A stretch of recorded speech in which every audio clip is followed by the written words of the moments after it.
నమస్తే అన్న అందరికీ నమస్కారం. వైఎస్ఆర్ సిపి పైన ఏపీ మంత్రి టీడీపీ జాతీయ ప్రధాన కార్యదర్శి నారా లోకేష్ గారు తీవ్ర స్థాయిలో మండిపడ్డారు. రెడ్ బుక్ అంటేనే వైసీపీ నేతలు వణికిపోతూ ఉన్నారని ఎద్దేవా చేశారు. కడపలో టీడీపీ మహానాడు బహిరంగ సభలో నారా లోకేష్ గారు మాట్లాడుతూ గత వైసీపీ విధ్వంస పాలనలో ఆంధ్రప్రదేశ్ రాష్ట్రం తీవ్రంగా నష్టపోయిందని, దేశానికే అన్నపూర్ణ ఆంధ్రప్రదేశ్ ను అప్పుల ఆంధ్రప్రదేశ్ గా మార్చారని విమర్శించారు.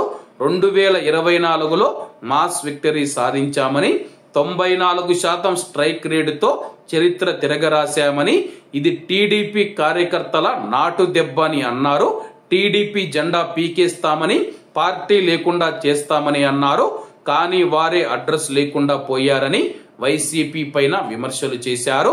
వైనాట్ 175 అన్నవారికి ప్రజలు ప్రతిపక్ష హోదా కూడా ఇవ్వలేదని అన్నారు.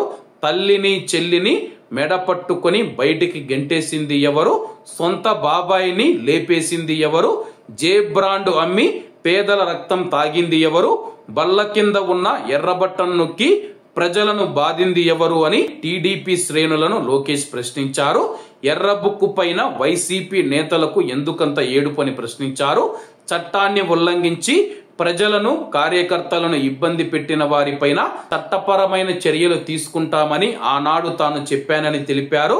అయితే ఈరోజు రెడ్ బుక్ కాదు కదా, ఎర్ర రంగును చూస్తేనే వైసీపీ వణికిపోయే పరిస్థితి వస్తుందని ఆయన తెలిపారు. ఎర్ర బుక్ అంటే ఒకరికి గుండెపోటు వచ్చింది. ఎర్ర బుక్ అంటే ఒకడు బాత్రూమ్ లో కాలు జారి చెయ్యి విరగ్గొట్టుకున్నాడు. ఇంకొకడు ఏమయ్యాడో మీ అందరికీ తెలుసు. అర్థమయ్యిందా రాజా, అర్థమయ్యిందా రాజా అని లోకేష్ గారు అన్నారు. తెలుగుదేశం పార్టీ కార్యకర్తల కోసం తమ ఇంటి తలుపు ఎప్పటికీ తెరిచే ఉంటుందని లోకేష్ గారు పేర్కొన్నారు. గ్రామ పార్టీలో సమస్య ఉంటే మండల పార్టీని కలవాలి, మండల పార్టీలో సమస్య ఉంటే నియోజకవర్గ కమిటీని కలవాలి, నియోజకవర్గ కమిటీకి సమస్య ఉంటే జిల్లా కమిటీని కలవాలి. వాళ్ళ దగ్గర కూడా సమస్య పరిష్కారం కాకపోతే పార్టీ రాష్ట్ర అధ్యక్షుడు పల్లా శ్రీనివాసరావు గారిని కలవాలి.